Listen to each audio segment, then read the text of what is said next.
dito. Bigor dyan. Ha? Dyan. Kaya din agad lang siya magpalipad. So ayun guys, nandito kami sa runway. So magpapalipad kami ngayon ng drone. Yung drone guys is nabili lang namin sa Shopee. So actually matagal ko na siya tinatry magpalipad, so okay naman. Ngayon ipapakita lang natin guys paano magpalipad ng drone. Yung sa beginner lang. Ngayon kung marunong ka na magpalipad, alam mo na. So, skip mo lang yung video to. So, ayun guys.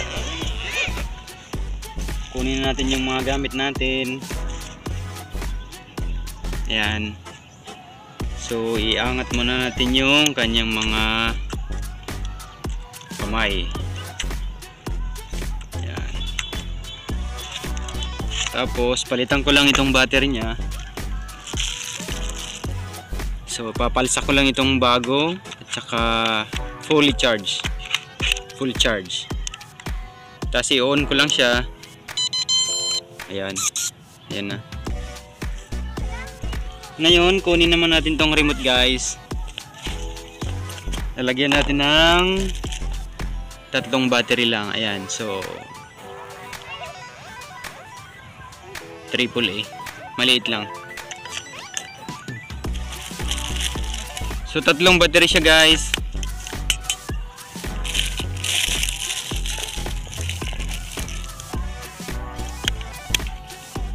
Tapos tatakpan natin siya. Ilalagay ko nga pala yung stick. Ito pala. Ayan.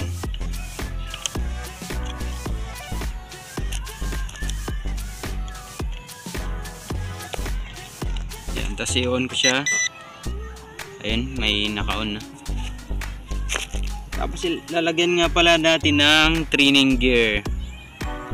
Ito para pag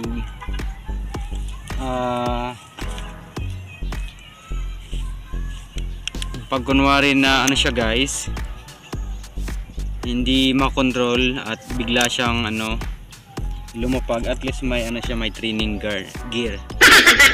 So lalagyan natin siya. Ay. Sarang bigas. So ayun guys, naka-set up na siya. Pwede na natin ilapag. So ang una natin gagawin guys, kung beginner ka pa lang, is ilong press natin. Tapos ibabalik natin. Tapos ayun. Tika lang, doon tayo sa saglit lang.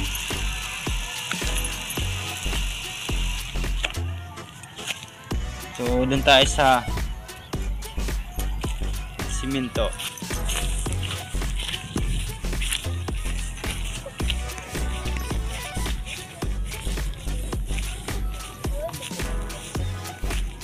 So ayun guys, naka-set up na yung drone natin.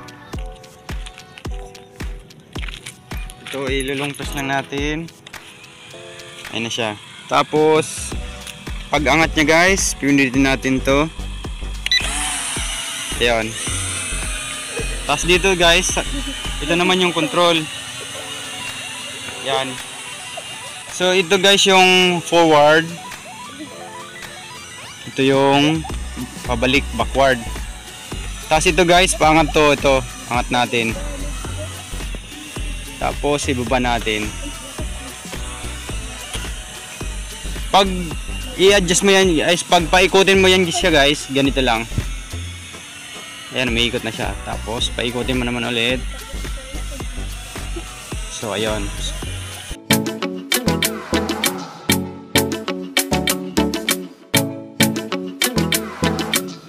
So ayun guys, nakita nyo na kung paano magpalipad for the beginners. Ayan. So yung drone natin guys, nasa taas na. Saka naka-extend niya. Ngayon guys, siyempre pag gusto natin ibaba, kasi nasa taas siya, down press lang natin. Ayan. So ayan, bumababa na siya guys. Yun, tapos pagpataas ulit, yun, i-press lang natin to. And then sideward, Ito sa kanan naman natin, igaganan lang natin sideward. Ayun. So, same process lang. Leftward naman pupunta na sa kabila. Backward, ilong press lang natin ito.